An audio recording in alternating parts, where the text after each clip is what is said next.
Ibrani.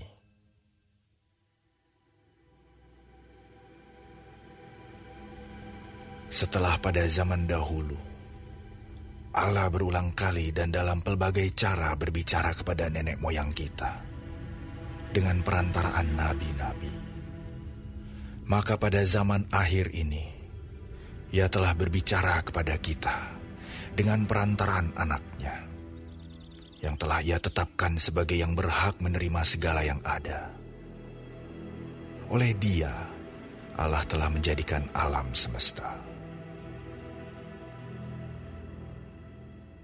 Ia adalah cahaya kemuliaan Allah dan gambar wujud Allah, dan menopang segala yang ada dengan firman-Nya yang penuh kekuasaan. Dan setelah Ia selesai mengadakan penyucian dosa, Ia duduk di sebelah kanan yang maha besar, di tempat yang tinggi, jauh lebih tinggi daripada malaikat-malaikat. Sama seperti nama yang dikaruniakan kepadanya, jauh lebih indah daripada nama mereka. Karena kepada siapakah di antara malaikat-malaikat itu pernah Ia katakan, "Anakku engkau telah kuperanakan pada hari ini, dan aku akan menjadi bapanya, dan ia akan menjadi anakku." Dan ketika Ia membawa pula anaknya yang sulung ke dunia, Ia berkata, "Semua malaikat Allah harus menyembah Dia." Dan tentang malaikat-malaikat Ia berkata, "Yang membuat malaikat-malaikatnya menjadi badai, dan pelayan-pelayannya menjadi nyala api." Tetapi tentang anak Ia berkata, "Tahtamu ya Allah, tetap untuk seterusnya dan selamanya, dan tongkat kerajaan-Mu adalah tongkat kebenaran.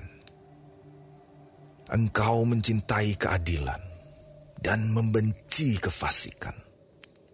Sebab itu Allahmu telah mengurapi engkau dengan minyak sebagai tanda kesukaan, melebihi teman-teman sekutumu. Dan pada mulanya ya Tuhan, Engkau telah meletakkan dasar bumi, dan langit adalah buatan tangan-Mu. Semuanya itu akan binasa, tetapi Engkau tetap ada, dan semuanya itu akan menjadi usang seperti pakaian. Seperti jubah akan Engkau gulungkan mereka, dan seperti persalinan mereka akan diubah. Tetapi Engkau tetap sama, dan tahun-tahun-Mu tidak berkesudahan. Dan kepada siapakah di antara malaikat itu pernah Ia berkata, 'Duduklah di sebelah kananku, sampai kubuat musuh-musuhmu menjadi tumpuan kakimu'?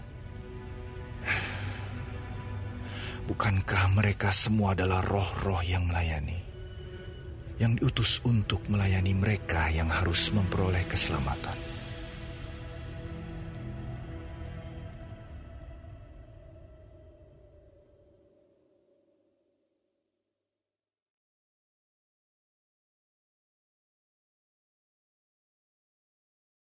Karena itu, harus lebih teliti kita memperhatikan apa yang telah kita dengar, supaya kita jangan hanyut di bawah arus. Sebab kalau firman yang dikatakan dengan perantaraan malaikat-malaikat tetap berlaku, dan setiap pelanggaran dan ketidaktaatan mendapat balasan yang setimpal, bagaimanakah kita akan luput jikalau kita menyia-nyiakan keselamatan yang sebesar itu, yang mula-mula diberitakan oleh Tuhan dan oleh mereka yang telah mendengarnya kepada kita dengan cara yang dapat dipercayai, sedangkan Allah meneguhkan kesaksian mereka oleh tanda-tanda dan mujizat-mujizat, dan oleh berbagai-bagai penyataan kekuasaan, dan karena Roh Kudus yang dibagi-bagikannya menurut kehendaknya. Sebab bukan kepada malaikat-malaikat telah Ia taklukkan dunia yang akan datang, yang kita bicarakan ini. Ada orang yang pernah memberi kesaksian di dalam suatu nas. Katanya, "Apakah manusia sehingga engkau mengingatnya, atau anak manusia sehingga engkau mengindahkannya? Namun engkau telah membuatnya untuk waktu yang singkat sedikit lebih rendah daripada malaikat-malaikat, dan telah memahkotainya dengan kemuliaan dan hormat. Segala sesuatu telah engkau taklukkan di bawah kakinya. Sebab dalam menaklukkan segala sesuatu kepadanya, tidak ada suatu pun yang ia kecualikan, yang tidak takluk kepadanya. Tetapi sekarang ini belum kita lihat bahwa segala sesuatu telah ditaklukkan kepadanya. Tetapi Dia yang untuk waktu yang singkat dibuat sedikit lebih rendah daripada malaikat-malaikat, yaitu Yesus. Kita lihat, yang oleh karena penderitaan maut, dimahkotai dengan kemuliaan dan hormat, supaya oleh kasih karunia Allah, Ia mengalami maut bagi semua manusia. Sebab memang sesuai dengan keadaan Allah, yang baginya dan olehnya segala sesuatu dijadikan, yaitu Allah yang membawa banyak orang kepada kemuliaan, juga menyempurnakan Yesus yang memimpin mereka kepada keselamatan dengan penderitaan. Sebab Ia yang menguduskan dan mereka yang dikuduskan, mereka semua berasal dari satu. Itulah sebabnya Ia tidak malu menyebut mereka saudara. Katanya, "Aku akan memberitakan namamu kepada saudara-saudaraku, dan memuji-muji engkau di tengah-tengah jemaat. Dan lagi, aku akan menaruh kepercayaan kepadanya. Dan lagi, sesungguhnya, inilah aku dan anak-anak yang telah diberikan Allah kepadaku. Karena anak-anak itu adalah anak-anak dari darah dan daging, maka Ia juga menjadi sama dengan mereka dan mendapat bagian dalam keadaan mereka, supaya oleh kematiannya Ia memusnahkan dia, yaitu iblis yang berkuasa atas maut. Dan supaya dengan jalan demikian Ia membebaskan mereka yang seumur hidupnya berada dalam perhambaan, oleh karena takutnya kepada maut. Sebab sesungguhnya bukan malaikat-malaikat yang Ia kasihani, tetapi keturunan Abraham yang Ia kasihani. Itulah sebabnya, maka dalam segala hal Ia harus disamakan dengan saudara-saudaranya, supaya Ia menjadi imam besar yang menaruh belas kasihan dan yang setia kepada Allah untuk mendamaikan dosa seluruh bangsa. Sebab oleh karena Ia sendiri telah menderita karena pencobaan, maka Ia dapat menolong mereka yang dicobai.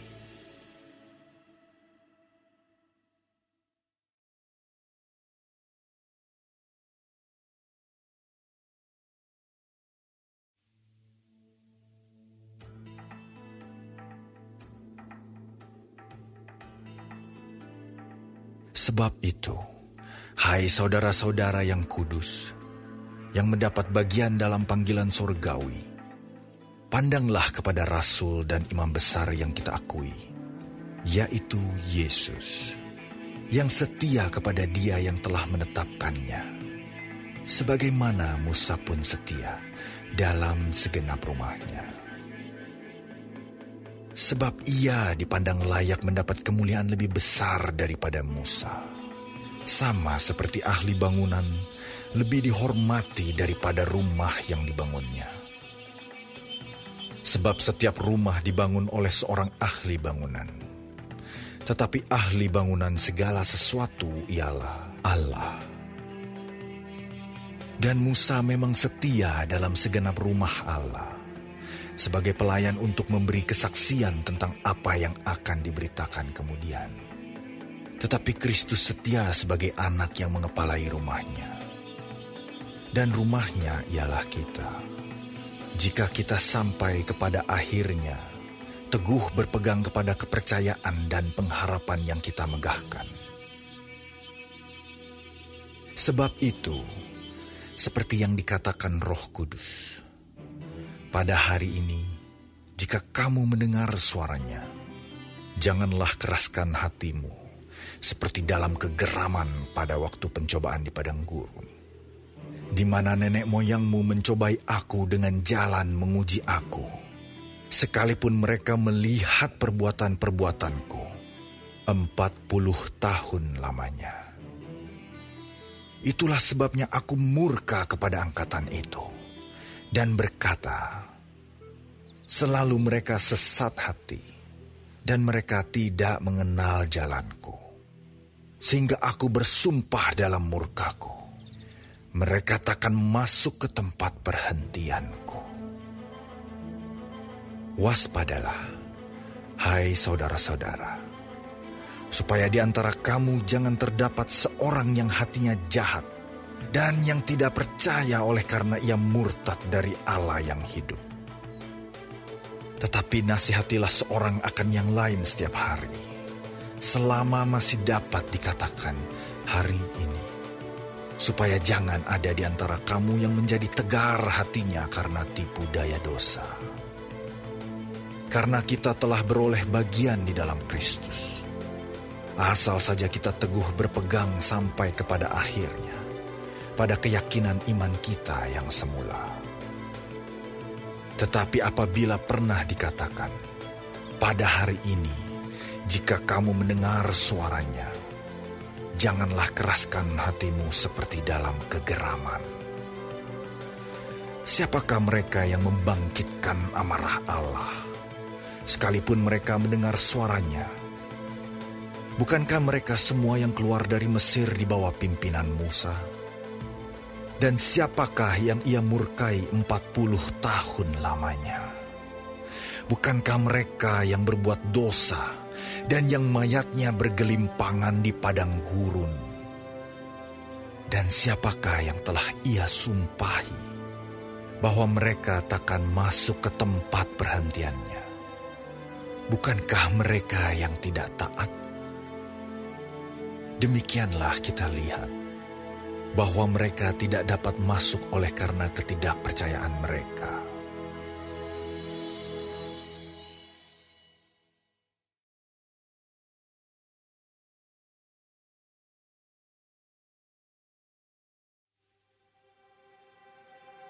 Sebab itu, baiklah kita waspada, supaya jangan ada seorang di antara kamu yang dianggap ketinggalan, sekalipun janji akan masuk ke dalam perhentiannya masih berlaku.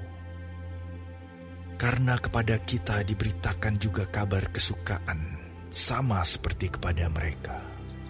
Tetapi firman pemberitaan itu tidak berguna bagi mereka, karena tidak bertumbuh bersama-sama oleh iman dengan mereka yang mendengarnya. Sebab kita yang beriman akan masuk ke tempat perhentian seperti yang ia katakan. Sehingga aku bersumpah dalam murkaku, mereka takkan masuk ke tempat perhentianku, sekalipun pekerjaannya sudah selesai sejak dunia dijadikan. Sebab tentang hari ketujuh pernah dikatakan di dalam suatu nas, dan Allah berhenti pada hari ketujuh dari segala pekerjaannya. Dan dalam nas itu kita baca, mereka takkan masuk ke tempat perhentianku. Jadi sudah jelas bahwa ada sejumlah orang akan masuk ke tempat perhentian itu. Sedangkan mereka yang kepadanya lebih dahulu diberitakan kabar kesukaan itu, tidak masuk karena ketidaktaatan mereka. Sebab itu ia menetapkan pula suatu hari, yaitu hari ini, ketika ia setelah sekian lama berfirman dengan perantaraan Daud seperti dikatakan di atas. Pada hari ini, jika kamu mendengar suaranya, janganlah keraskan hatimu. Sebab, andai kata Yosua telah membawa mereka masuk ke tempat perhentian, pasti Allah tidak akan berkata-kata kemudian tentang suatu hari lain. Jadi, masih tersedia suatu hari perhentian, hari ke-7 bagi umat Allah. Sebab, barang siapa telah masuk ke tempat perhentiannya, ia sendiri telah berhenti dari segala pekerjaannya, sama seperti Allah berhenti dari pekerjaannya. Karena itu, baiklah kita berusaha untuk masuk ke dalam perhentian itu, supaya jangan seorang pun jatuh karena mengikuti contoh ketidaktaatan itu juga. Sebab firman Allah hidup dan kuat dan lebih tajam daripada pedang bermata dua manapun. Ia menusuk amat dalam sampai memisahkan jiwa dan roh, sendi-sendi dan sumsum. Ia sanggup membedakan pertimbangan dan pikiran hati kita. Dan tidak ada suatu makhluk pun yang tersembunyi di hadapannya. Sebab segala sesuatu telanjang dan terbuka di depan mata Dia, yang kepadanya kita harus memberikan pertanggungan jawab. Karena kita sekarang mempunyai imam besar agung yang telah melintasi semua langit, yaitu Yesus, Anak Allah. Baiklah kita teguh berpegang pada pengakuan iman kita. Sebab imam besar yang kita punya bukanlah imam besar yang tidak dapat turut merasakan kelemahan-kelemahan kita. Sebaliknya sama dengan kita. Ia telah dicobai, hanya tidak berbuat dosa. Sebab itu, marilah kita dengan penuh keberanian menghampiri tahta kasih karunia, supaya kita menerima rahmat dan menemukan kasih karunia untuk mendapat pertolongan kita pada waktunya.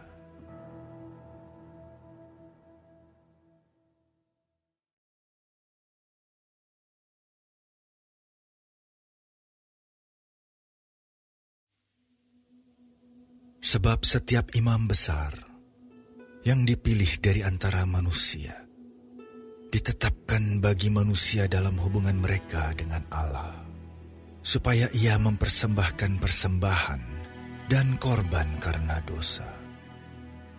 Ia harus dapat mengerti orang-orang yang jahil dan orang-orang yang sesat, karena ia sendiri penuh dengan kelemahan, yang mengharuskannya untuk mempersembahkan korban karena dosa, bukan saja bagi umat, tetapi juga bagi dirinya sendiri. Dan tidak seorang pun yang mengambil kehormatan itu bagi dirinya sendiri, tetapi dipanggil untuk itu oleh Allah, seperti yang telah terjadi dengan Harun. Demikian pula, Kristus tidak memuliakan dirinya sendiri dengan menjadi imam besar, tetapi dimuliakan oleh Dia yang berfirman kepadanya, "Anakku engkau telah kuperanakan pada hari ini." Sebagaimana firman-Nya dalam suatu nas lain, "Engkau adalah imam untuk selama-lamanya, menurut peraturan Melkisedek." Dalam hidupnya sebagai manusia, ia telah mempersembahkan doa dan permohonan dengan ratap tangis dan keluhan kepada Dia yang sanggup menyelamatkannya dari maut, dan karena kesalehannya ia telah didengarkan. Dan sekalipun ia adalah anak, ia telah belajar menjadi taat dari apa yang telah dideritanya. Dan sesudah ia mencapai kesempurnaannya, ia menjadi pokok keselamatan yang abadi bagi semua orang yang taat kepadanya. Dan ia dipanggil menjadi imam besar oleh Allah, menurut peraturan Melkisedek. Tentang hal itu banyak yang harus kami katakan, tetapi yang sukar untuk dijelaskan karena kamu telah lamban dalam hal mendengarkan. Sebab sekalipun kamu ditinjau dari sudut waktu, sudah seharusnya menjadi pengajar. Kamu masih perlu lagi diajarkan asas-asas pokok dari penyataan Allah. Dan kamu masih memerlukan susu, bukan makanan keras. Sebab barang siapa masih memerlukan susu, ia tidak memahami ajaran tentang kebenaran, sebab ia adalah anak kecil. Tetapi makanan keras adalah untuk orang-orang dewasa, yang karena mempunyai panca indera yang terlatih, untuk membedakan yang baik daripada yang jahat.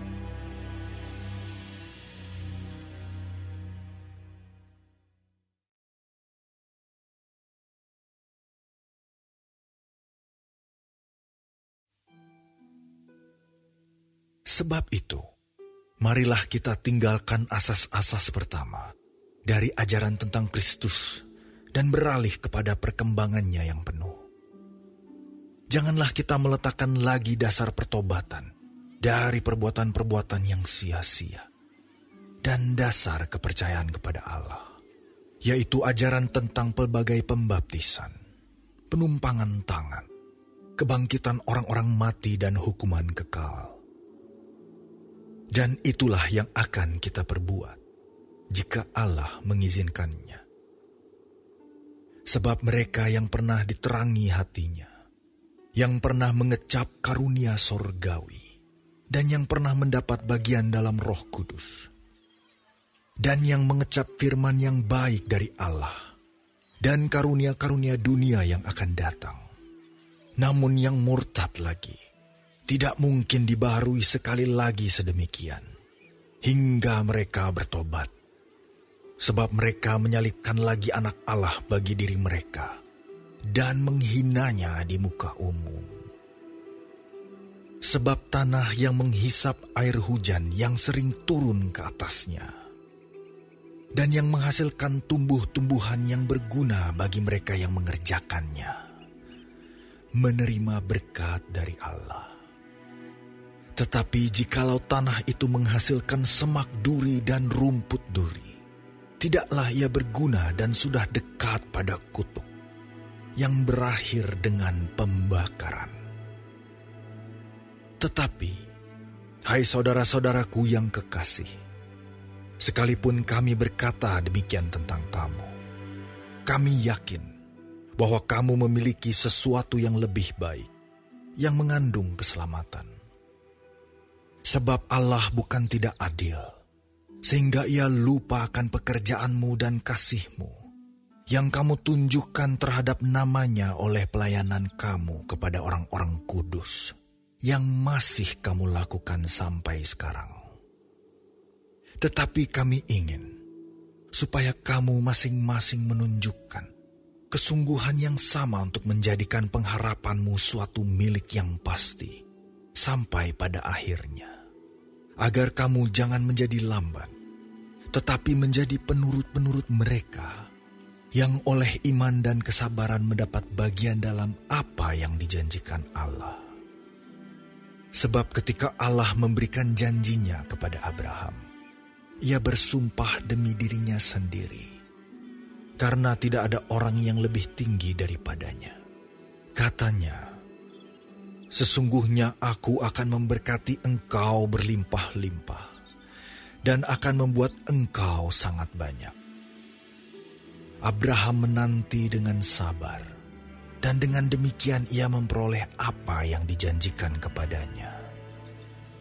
Sebab manusia bersumpah demi orang yang lebih tinggi, dan sumpah itu menjadi suatu pengokohan baginya, yang mengakhiri segala bantahan.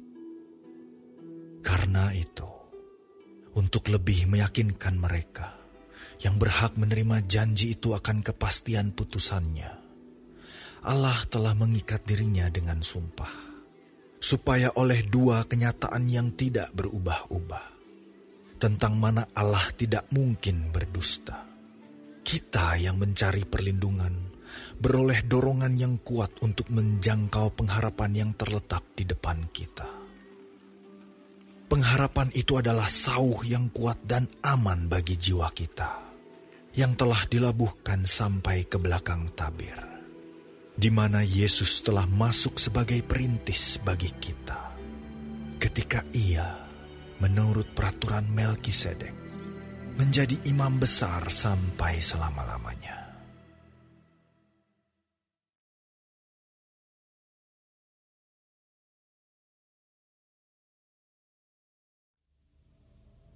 Sebab Melkisedek adalah Raja Salem dan Imam Allah yang Maha Tinggi.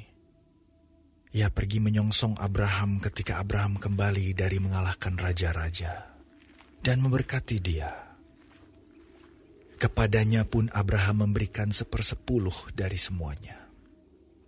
Menurut arti namanya, Melkisedek adalah pertama-tama Raja Kebenaran dan juga Raja Salem, yaitu Raja Damai Sejahtera.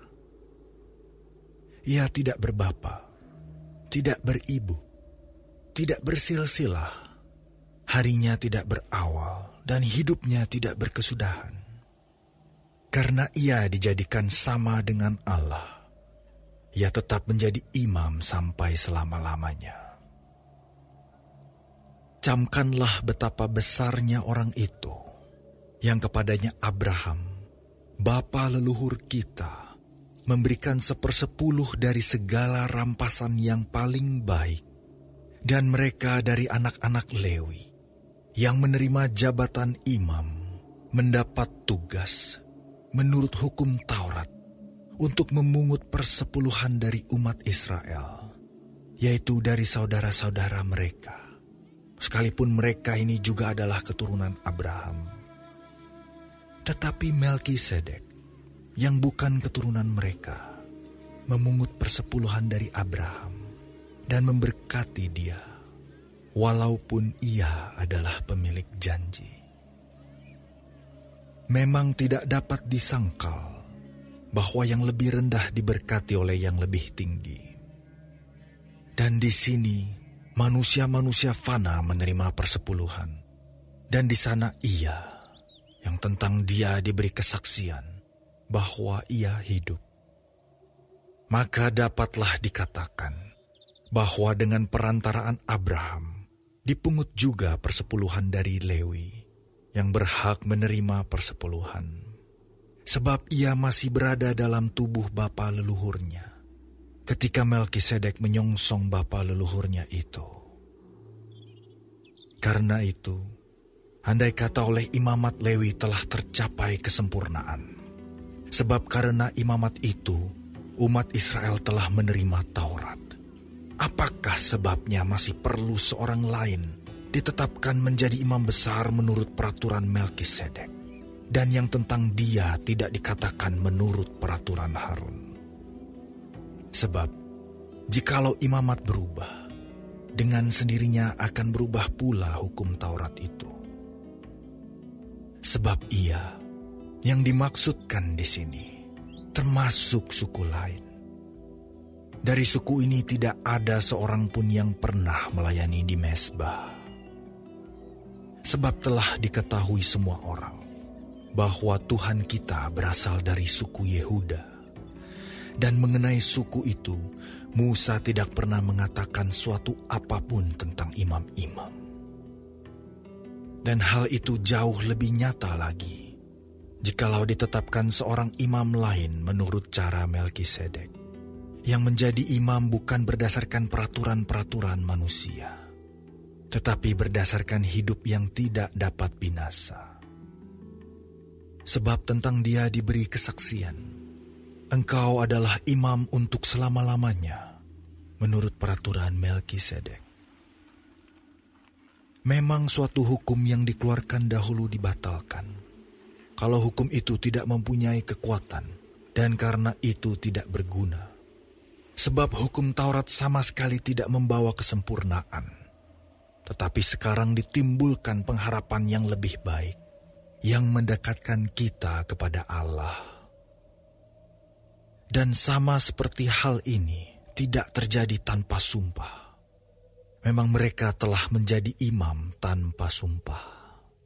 Tetapi ia dengan sumpah diucapkan oleh Dia yang berfirman kepadanya, Tuhan telah bersumpah, dan ia tidak akan menyesal.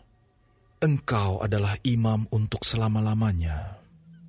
Demikian pula Yesus adalah jaminan dari suatu perjanjian yang lebih kuat. Dan dalam jumlah yang besar, mereka telah menjadi imam. Karena mereka dicegah oleh maut untuk tetap menjabat imam. Tetapi, karena ia tetap selama-lamanya, imamatnya tidak dapat beralih kepada orang lain. Karena itu, ia sanggup juga menyelamatkan dengan sempurna semua orang yang oleh Dia datang kepada Allah. Sebab ia hidup senantiasa untuk menjadi pengantara mereka. Sebab imam besar yang demikianlah yang kita perlukan, yaitu yang saleh, tanpa salah, tanpa noda, yang terpisah dari orang-orang berdosa, dan lebih tinggi daripada tingkat-tingkat sorga. Yang tidak seperti imam-imam besar lain, yang setiap hari harus mempersembahkan korban untuk dosanya sendiri, dan sesudah itu barulah untuk dosa umatnya. Sebab hal itu telah dilakukannya satu kali untuk selama-lamanya, ketika ia mempersembahkan dirinya sendiri sebagai korban. Sebab hukum Taurat menetapkan orang-orang yang diliputi kelemahan menjadi imam besar. Tetapi sumpah yang diucapkan kemudian daripada hukum Taurat menetapkan anak yang telah menjadi sempurna sampai selama-lamanya.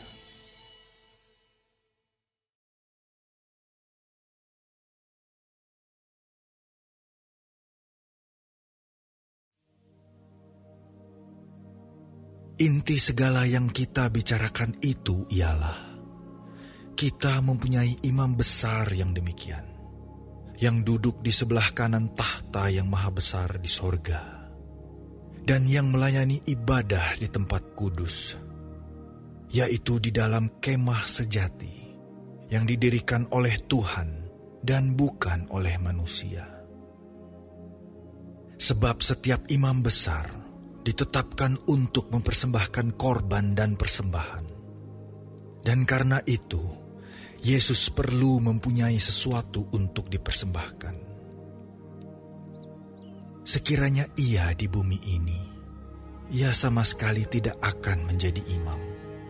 Karena di sini telah ada orang-orang yang mempersembahkan persembahan menurut hukum Taurat. Pelayanan mereka adalah gambaran dan bayangan dari apa yang ada di sorga. Sama seperti yang diberitahukan kepada Musa ketika ia hendak mendirikan kemah. Ingatlah, demikian firman-Nya, bahwa engkau membuat semuanya itu menurut contoh yang telah ditunjukkan kepadamu di atas gunung itu. Tetapi sekarang ia telah mendapat suatu pelayanan yang jauh lebih agung, karena ia menjadi pengantara dari perjanjian yang lebih mulia, yang didasarkan atas janji yang lebih tinggi. Sebab, sekiranya perjanjian yang pertama itu tidak bercacat, tidak akan dicari lagi tempat untuk yang kedua. Sebab ia menegur mereka ketika ia berkata, sesungguhnya akan datang waktunya, demikianlah firman Tuhan, aku akan mengadakan perjanjian baru dengan kaum Israel dan dengan kaum Yehuda. Bukan seperti perjanjian yang telah kuadakan dengan nenek moyang mereka, pada waktu aku memegang tangan mereka untuk membawa mereka keluar dari tanah Mesir. Sebab mereka tidak setia kepada perjanjianku, dan aku menolak mereka. Demikian firman Tuhan. Maka inilah perjanjian yang kuadakan dengan kaum Israel sesudah waktu itu. Demikianlah firman Tuhan. Aku akan menaruh hukumku dalam akal budi mereka, dan menuliskannya dalam hati mereka. Maka aku akan menjadi Allah mereka, dan mereka akan menjadi umatku. Dan mereka tidak akan mengajar lagi sesama warganya atau sesama saudaranya dengan mengatakan, "Kenallah Tuhan," sebab mereka semua, besar kecil, akan mengenal Aku.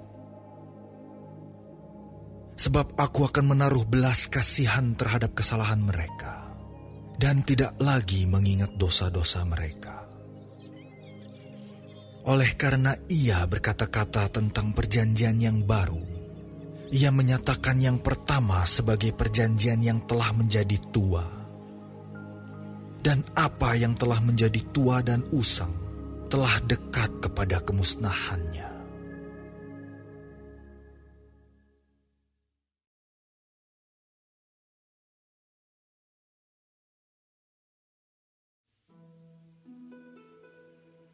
Memang perjanjian yang pertama juga mempunyai peraturan-peraturan untuk ibadah dan untuk tempat kudus buatan tangan manusia.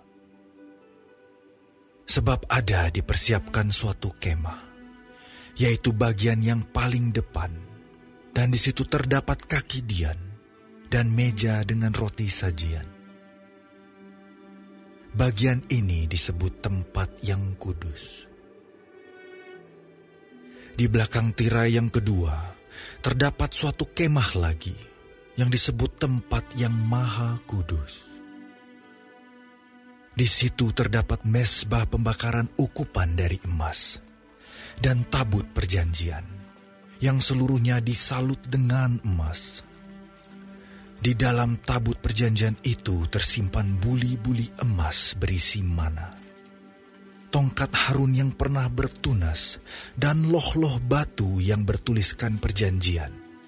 Dan di atasnya kedua kerup kemuliaan yang menaungi tutup pendamaian. Tetapi hal ini tidak dapat kita bicarakan sekarang secara terperinci. Demikianlah caranya tempat yang kudus itu diatur. Maka imam-imam senantiasa masuk ke dalam kemah yang paling depan itu untuk melakukan ibadah mereka. Tetapi ke dalam kemah yang kedua, hanya imam besar saja yang masuk sekali setahun. Dan harus dengan darah yang ia persembahkan karena dirinya sendiri. Dan karena pelanggaran-pelanggaran yang dibuat oleh umatnya dengan tidak sadar.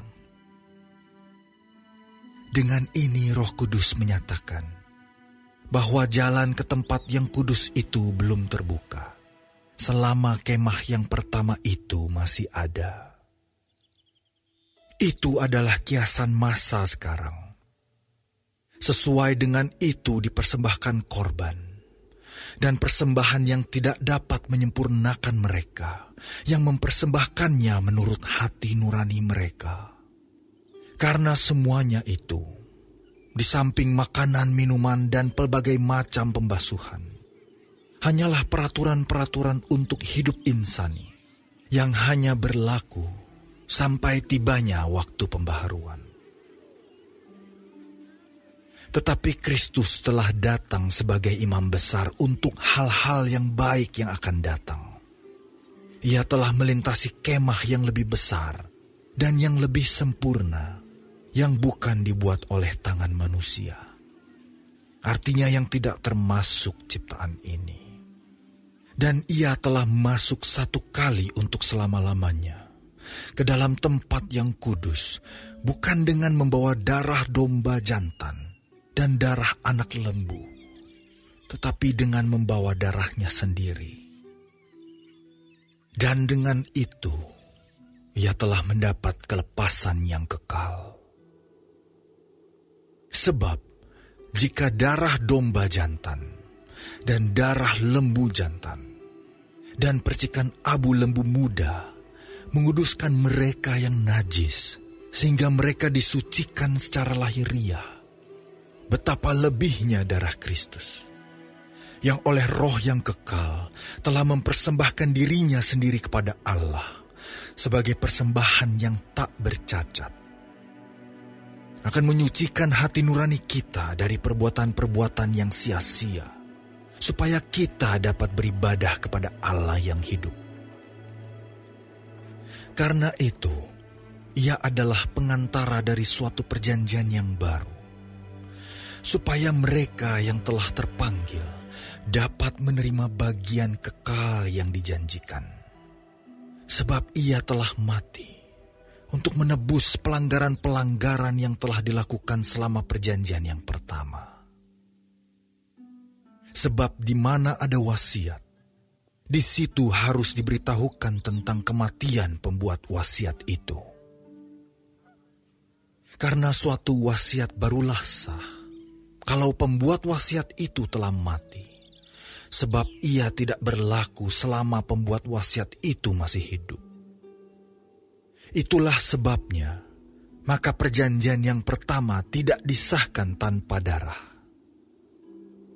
Sebab sesudah Musa memberitahukan semua perintah hukum Taurat kepada seluruh umat, ia mengambil darah anak lembu dan darah domba jantan serta air, dan bulu merah dan hisop, lalu memerciki kitab itu sendiri dan seluruh umat, sambil berkata, "Inilah darah perjanjian yang ditetapkan Allah bagi kamu."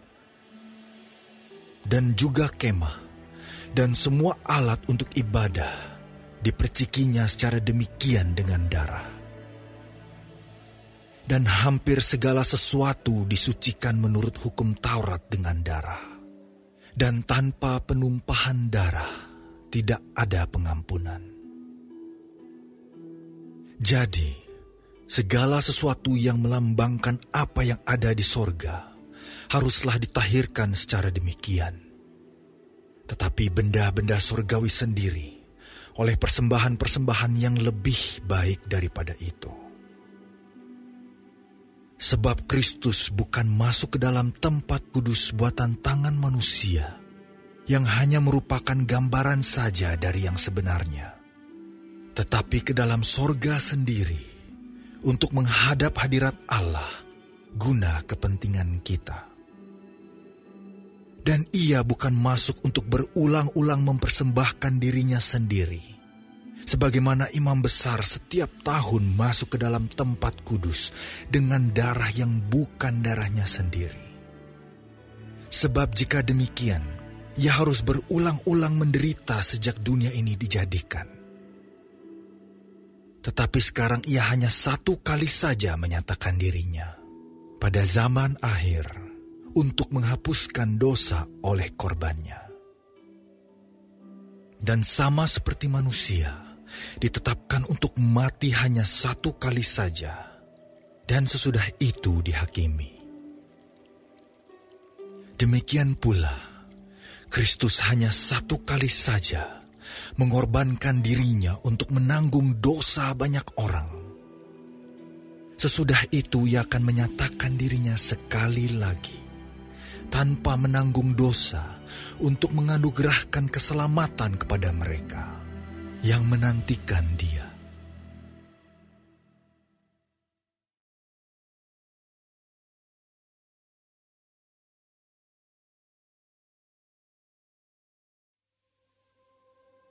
Di dalam hukum Taurat hanya terdapat bayangan saja dari keselamatan yang akan datang, dan bukan hakikat dari keselamatan itu sendiri.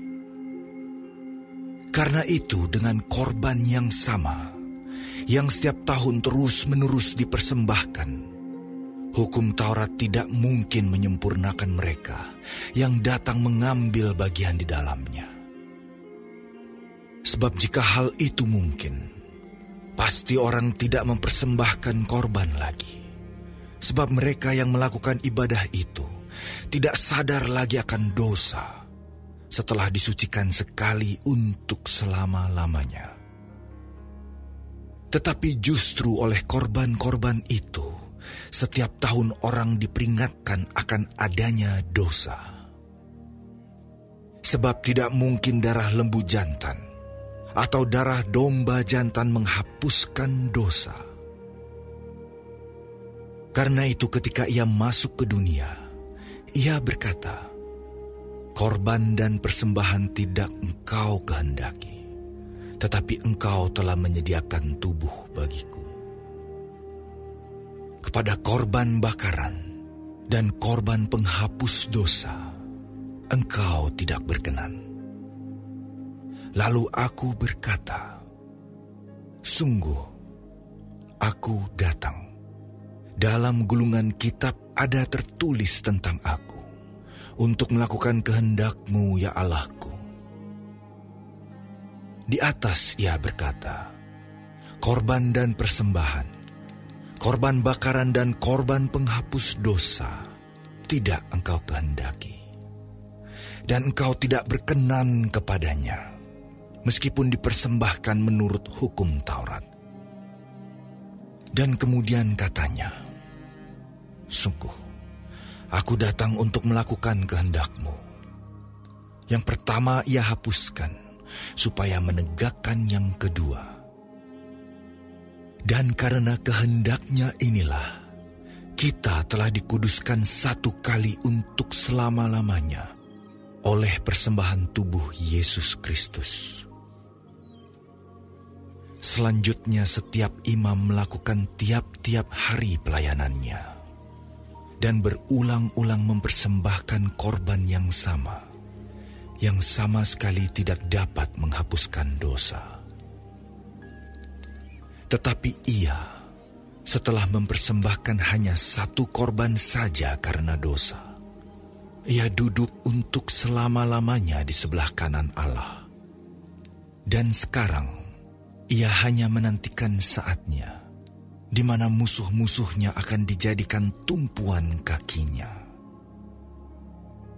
Sebab oleh satu korban saja, ia telah menyempurnakan untuk selama-lamanya mereka yang ia kuduskan. Dan tentang hal itu, Roh Kudus juga memberi kesaksian kepada kita. Sebab setelah ia berfirman, inilah perjanjian yang akan kuadakan dengan mereka sesudah waktu itu. Ia berfirman pula, aku akan menaruh hukumku di dalam hati mereka dan menuliskannya dalam akal budi mereka. Dan aku tidak lagi mengingat dosa-dosa dan kesalahan mereka. Jadi apabila untuk semuanya itu ada pengampunan, tidak perlu lagi dipersembahkan korban karena dosa. Jadi, saudara-saudara, oleh darah Yesus kita sekarang penuh keberanian dapat masuk ke dalam tempat kudus. Karena ia telah membuka jalan yang baru dan yang hidup bagi kita melalui tabir, yaitu dirinya sendiri. Dan kita mempunyai seorang imam besar sebagai kepala rumah Allah. Karena itu marilah kita menghadap Allah dengan hati yang tulus ikhlas dan keyakinan iman yang teguh, oleh karena hati kita telah dibersihkan dari hati nurani yang jahat dan tubuh kita telah dibasuh dengan air yang murni. Marilah kita teguh berpegang pada pengakuan tentang pengharapan kita, sebab Ia yang menjanjikannya setia. Dan marilah kita saling memperhatikan, supaya kita saling mendorong dalam kasih dan dalam pekerjaan baik. Janganlah kita menjauhkan diri dari pertemuan-pertemuan ibadah kita, seperti dibiasakan oleh beberapa orang. Tetapi marilah kita saling menasihati, dan semakin giat melakukannya menjelang hari Tuhan yang mendekat.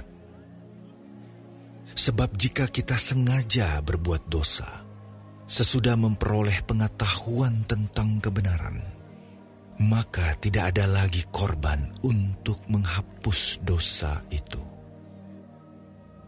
Tetapi yang ada ialah kematian yang mengerikan akan penghakiman, dan api yang dahsyat yang akan menghanguskan semua orang durhaka. Jika ada orang yang menolak hukum Musa, ia dihukum mati tanpa belas kasihan atas keterangan 2 atau 3 orang saksi. Betapa lebih beratnya hukuman yang harus dijatuhkan atas dia yang menginjak-ninjak anak Allah, yang menganggap najis darah perjanjian yang menguduskannya, dan yang menghina roh kasih karunia. Sebab kita mengenal Dia yang berkata, "Pembalasan adalah hakku, akulah yang akan menuntut pembalasan." Dan lagi, Tuhan akan menghakimi umat-Nya. Ngeri benar kalau jatuh ke dalam tangan Allah yang hidup. Ingatlah akan masa yang lalu. Sesudah kamu menerima terang, kamu banyak menderita oleh karena kamu bertahan dalam perjuangan yang berat. Baik waktu kamu dijadikan tontonan oleh cercaan dan penderitaan, maupun waktu kamu mengambil bagian dalam penderitaan mereka yang diperlakukan sedemikian. Memang, kamu telah turut mengambil bagian dalam penderitaan orang-orang hukuman. Dan ketika harta kamu dirampas, kamu menerima hal itu dengan sukacita. Sebab kamu tahu bahwa kamu memiliki harta yang lebih baik dan yang lebih menetap sifatnya. Sebab itu janganlah kamu melepaskan kepercayaanmu, karena besar upah yang menantinya. Sebab kamu memerlukan ketekunan, supaya sesudah kamu melakukan kehendak Allah, kamu memperoleh apa yang dijanjikan itu. Sebab sedikit, bahkan sangat sedikit waktu lagi, dan Ia akan datang, sudah akan ada, tanpa menangguhkan kedatangannya. Tetapi orangku yang benar akan hidup oleh iman, dan apabila ia mengundurkan diri, maka aku tidak berkenan kepadanya. Tetapi kita bukanlah orang-orang yang mengundurkan diri dan binasa, tetapi orang-orang yang percaya dan yang beroleh hidup.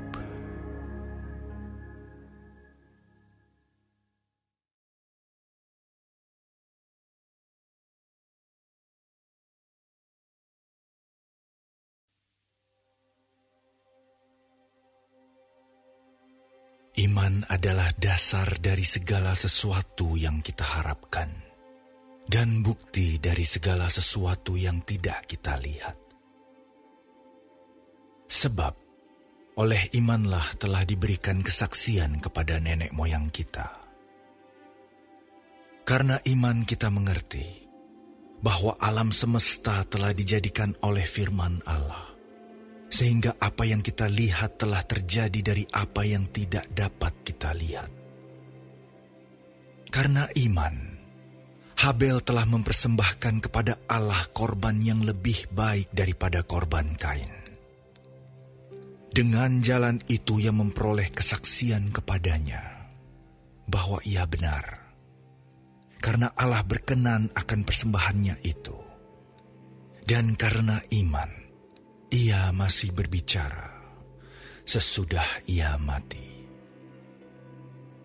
Karena iman, Henokh terangkat, supaya ia tidak mengalami kematian, dan ia tidak ditemukan, karena Allah telah mengangkatnya. Sebab sebelum ia terangkat, ia memperoleh kesaksian bahwa ia berkenan kepada Allah. Tetapi tanpa iman, tidak mungkin orang berkenan kepada Allah. Sebab barang siapa berpaling kepada Allah, ia harus percaya bahwa Allah ada, dan bahwa Allah memberi upah kepada orang yang sungguh-sungguh mencari Dia. Karena iman, maka Nuh dengan petunjuk Allah tentang sesuatu yang belum kelihatan, dengan taat mempersiapkan bahtera untuk menyelamatkan keluarganya. Dan karena iman itu ia menghukum dunia, dan ia ditentukan untuk menerima kebenaran sesuai dengan imannya. Karena iman, Abraham taat ketika ia dipanggil untuk berangkat ke negeri yang akan diterimanya menjadi milik pusakanya. Lalu ia berangkat dengan tidak mengetahui tempat yang ia tujui. Karena iman, ia diam di tanah yang dijanjikan itu, seolah-olah di suatu tanah asing, dan di situ ia tinggal di kemah dengan Ishak dan Yakub, yang turut menjadi ahli waris janji yang satu itu. Sebab ia menanti-nantikan kota yang mempunyai dasar, yang direncanakan dan dibangun oleh Allah. Karena iman, ia juga dan Sarah beroleh kekuatan untuk menurunkan anak cucu, walaupun usianya sudah lewat, karena ia menganggap Dia yang memberikan janji itu setia. Itulah sebabnya, maka dari satu orang, malahan orang yang telah mati pucuk, terpancar keturunan besar, seperti bintang di langit, dan seperti pasir di tepi laut, yang tidak terhitung banyaknya. Dalam iman, mereka semua ini telah mati sebagai orang-orang yang tidak memperoleh apa yang dijanjikan itu, tetapi yang hanya dari jauh melihatnya, dan melambai-lambai kepadanya, dan yang mengakui bahwa mereka adalah orang asing dan pendatang di bumi ini. Sebab mereka yang berkata demikian menyatakan bahwa mereka dengan rindu mencari suatu tanah air. Dan kalau sekiranya dalam hal itu mereka ingat akan tanah asal yang telah mereka tinggalkan, maka mereka cukup mempunyai kesempatan untuk pulang ke situ. Tetapi sekarang mereka merindukan tanah air yang lebih baik, yaitu satu tanah air surgawi. Sebab itu Allah tidak malu disebut Allah mereka, karena Ia telah mempersiapkan sebuah kota bagi mereka. Karena iman, maka Abraham, tatkala ia dicobai, mempersembahkan Ishak. Ia yang telah menerima janji itu, rela mempersembahkan anaknya yang tunggal. Walaupun kepadanya telah dikatakan, keturunan yang berasal dari Ishaklah yang akan disebut keturunanmu. Karena ia berpikir bahwa Allah berkuasa membangkitkan orang-orang sekalipun dari antara orang mati. Dan dari sana ia seakan-akan telah menerimanya kembali. Karena iman maka Ishak, sambil memandang jauh ke depan, memberikan berkatnya kepada Yakub dan Esau. Karena iman, maka Yakub, ketika hampir waktunya akan mati, memberkati kedua anak Yusuf, lalu menyembah sambil bersandar pada kepala tongkatnya. Karena iman, maka Yusuf menjelang matinya memberitakan tentang keluarnya orang-orang Israel dan memberi pesan tentang tulang belulangnya.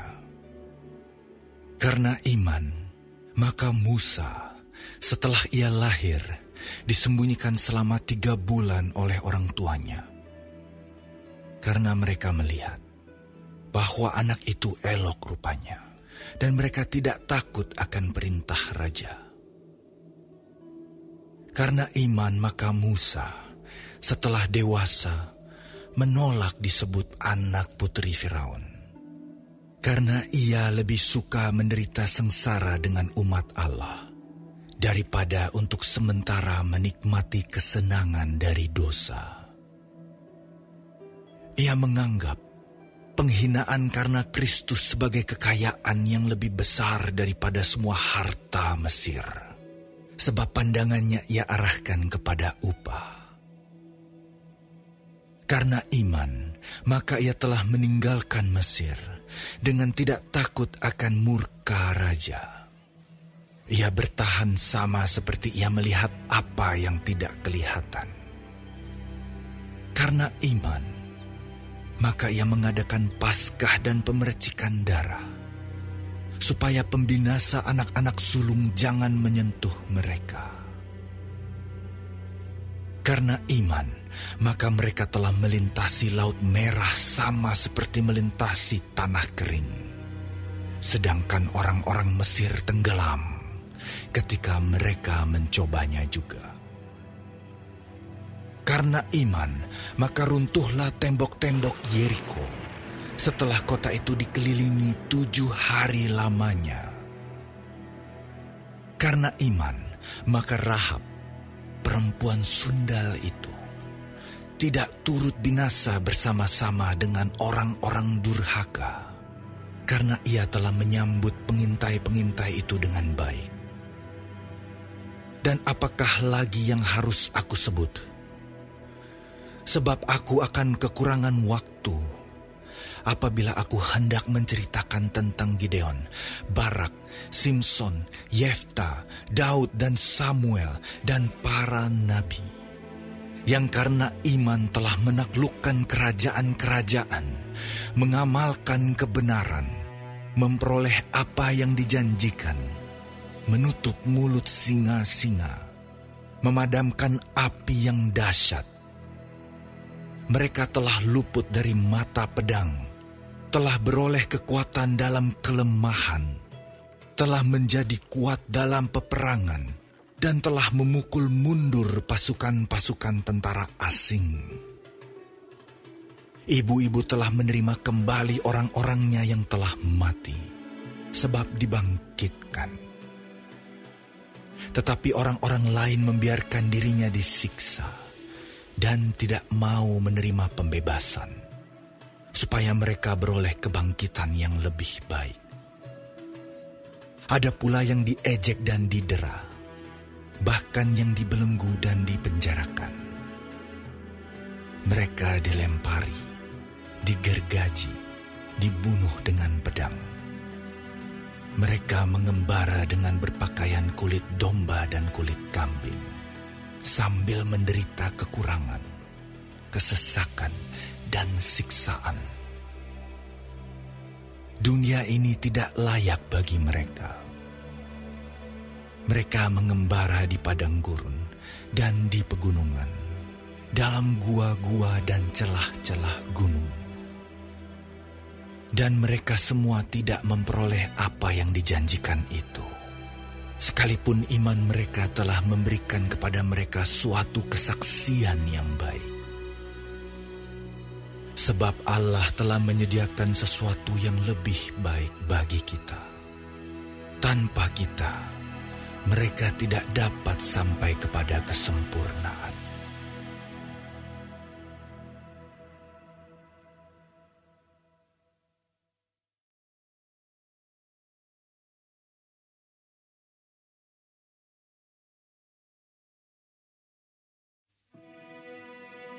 Karena kita mempunyai banyak saksi, bagaikan awan yang mengelilingi kita, marilah kita menanggalkan semua beban dan dosa yang begitu merintangi kita, dan berlomba dengan tekun dalam perlombaan yang diwajibkan bagi kita. Marilah kita melakukannya dengan mata yang tertuju kepada Yesus, yang memimpin kita dalam iman, dan yang membawa iman kita itu kepada kesempurnaan, yang dengan mengabaikan kehinaan, tekun memikul salib, ganti sukacita yang disediakan bagi Dia, yang sekarang duduk di sebelah kanan tahta Allah. Ingatlah selalu akan Dia, yang tekun menanggung bantahan yang sehebat itu terhadap dirinya, dari pihak orang-orang berdosa, supaya jangan kamu menjadi lemah dan putus asa. Dalam pergumulan kamu melawan dosa, kamu belum sampai mencucurkan darah. Dan sudah lupakah kamu akan nasihat yang berbicara kepada kamu seperti kepada anak-anak? Hai anakku, janganlah anggap enteng didikan Tuhan, dan janganlah putus asa apabila engkau diperingatkannya. Karena Tuhan menghajar orang yang dikasihinya, dan ia menyesah orang yang diakuinya sebagai anak. Jika kamu harus menanggung ganjaran, Allah memperlakukan kamu seperti anak. Di manakah terdapat anak yang tidak dihajar oleh ayahnya? Tetapi, jikalau kamu bebas dari ganjaran yang harus diderita setiap orang, maka kamu bukanlah anak, tetapi anak-anak gampang. Selanjutnya, dari ayah kita yang sebenarnya kita beroleh ganjaran, dan mereka kita hormati. Kalau demikian, bukankah kita harus lebih taat kepada Bapa segala roh, supaya kita boleh hidup? Sebab mereka mendidik kita dalam waktu yang pendek, sesuai dengan apa yang mereka anggap baik. Tetapi Dia menghajar kita untuk kebaikan kita, supaya kita beroleh bagian dalam kekudusan-Nya. Memang tiap-tiap ganjaran pada waktu ia diberikan tidak mendatangkan sukacita, tetapi duka cita. Tetapi kemudian ia menghasilkan buah kebenaran yang memberikan damai kepada mereka yang dilatih olehnya. Sebab itu, kuatkanlah tangan yang lemah dan lutut yang goyah. Dan luruskanlah jalan bagi kakimu, sehingga yang pincang jangan terpelecok, tetapi menjadi sembuh. Berusahalah hidup damai dengan semua orang, dan kejarlah kekudusan. Sebab tanpa kekudusan tidak seorang pun akan melihat Tuhan. Jagalah supaya jangan ada seorang pun menjauhkan diri dari kasih karunia Allah, agar jangan tumbuh akar yang pahit, yang menimbulkan kerusuhan, dan yang mencemarkan banyak orang. Janganlah ada orang yang menjadi cabul, atau yang mempunyai nafsu yang rendah seperti Esau, yang menjual hak kesulungannya untuk sepiring makanan. Sebab kamu tahu bahwa kemudian ketika ia hendak menerima berkat itu, ia ditolak. Sebab ia tidak beroleh kesempatan untuk memperbaiki kesalahannya, sekalipun ia mencarinya dengan mencucurkan air mata.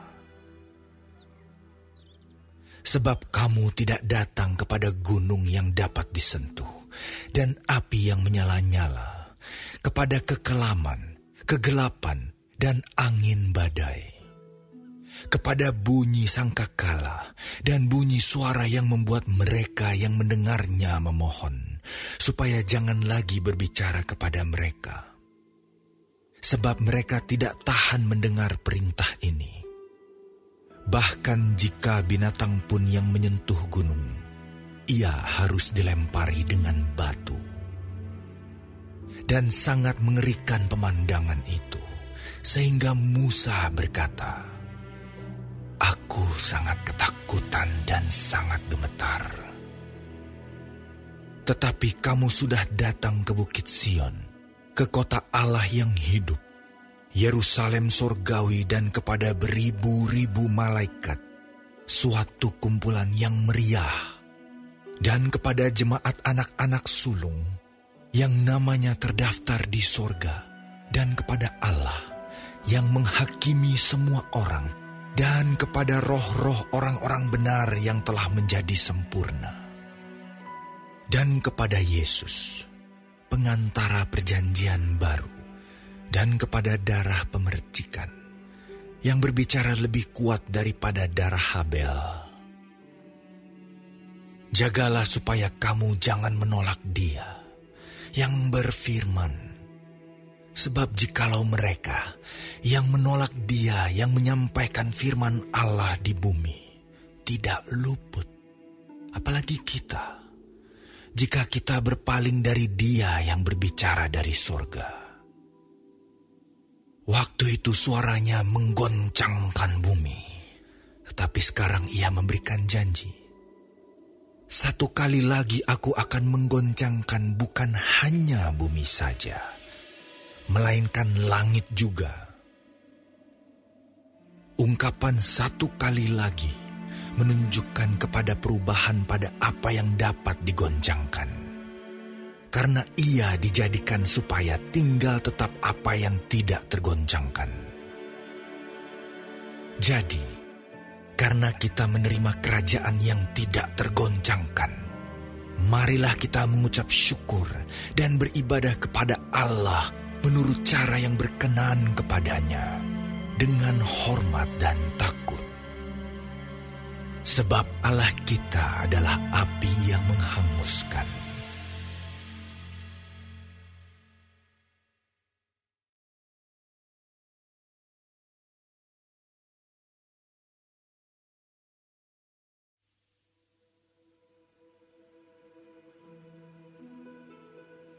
Peliharalah kasih persaudaraan. Jangan kamu lupa memberi tumpangan kepada orang. Sebab dengan berbuat demikian, beberapa orang dengan tidak diketahuinya telah menjamu malaikat-malaikat. Ingatlah akan orang-orang hukuman, karena kamu sendiri juga adalah orang-orang hukuman. Dan ingatlah akan orang-orang yang diperlakukan sewenang-wenang, karena kamu sendiri juga masih hidup di dunia ini. Hendaklah kamu semua penuh hormat terhadap perkawinan, dan janganlah kamu mencemarkan tempat tidur, sebab orang-orang sundal dan pezina akan dihakimi Allah. Janganlah kamu menjadi hamba uang, dan cukupkanlah dirimu dengan apa yang ada padamu.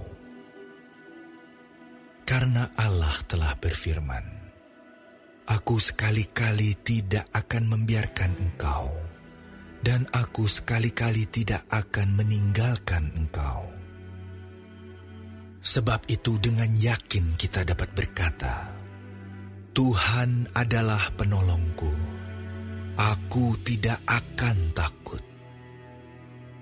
Apakah yang dapat dilakukan manusia terhadap aku?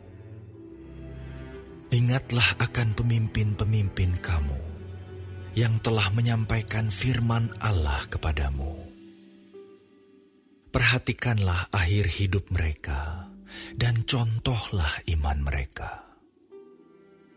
Yesus Kristus tetap sama, baik kemarin maupun hari ini, dan sampai selama-lamanya.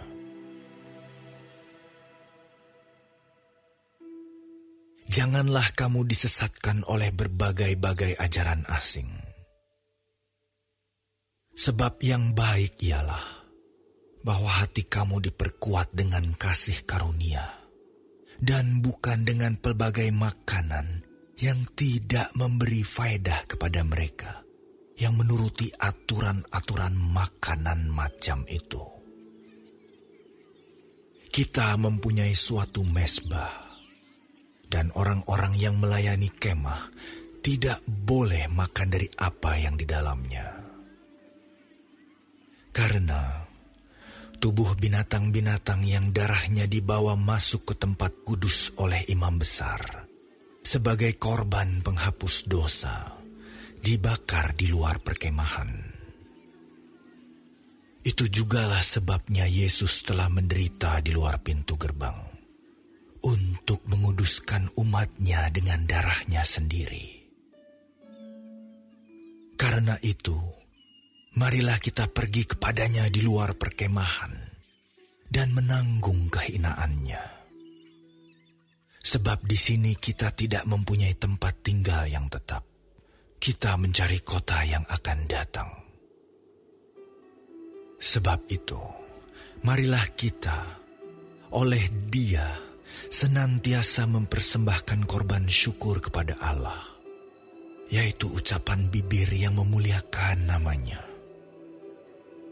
Dan janganlah kamu lupa berbuat baik dan memberi bantuan, sebab korban-korban yang demikianlah yang berkenan kepada Allah. Taatilah pemimpin-pemimpinmu, dan tunduklah kepada mereka, sebab mereka berjaga-jaga atas jiwamu, sebagai orang-orang yang harus bertanggung jawab atasnya. Dengan jalan itu, mereka akan melakukannya dengan gembira, bukan dengan keluh kesah, sebab hal itu tidak akan membawa keuntungan bagimu. Berdoalah terus untuk kami, sebab kami yakin bahwa hati nurani kami adalah baik, karena di dalam segala hal kami menginginkan suatu hidup yang baik. Dan secara khusus aku menasihatkan kamu, agar kamu melakukannya, supaya aku lebih lekas dikembalikan kepada kamu. Maka Allah damai sejahtera, yang oleh darah perjanjian yang kekal, telah membawa kembali dari antara orang mati Gembala agung segala domba, yaitu Yesus, Tuhan kita. Kiranya memperlengkapi kamu dengan segala yang baik untuk melakukan kehendak-Nya, dan mengerjakan di dalam kita apa yang berkenan kepadanya, oleh Yesus Kristus. Bagi Dialah kemuliaan sampai selama-lamanya. Amin. Dan aku menasihatkan kamu, saudara-saudara, supaya kata-kata nasihat ini kamu sambut dengan rela hati. Sekalipun pendek saja suratku ini kepada kamu. Ketahuilah bahwa Timotius, saudara kita, telah berangkat. Segera sesudah ia datang, aku akan mengunjungi kamu bersama-sama dengan dia. Sampaikanlah salam kepada semua pemimpin kamu dan semua orang kudus. Terimalah salam dari saudara-saudara di Italia. Kasih karunia menyertai kamu sekalian.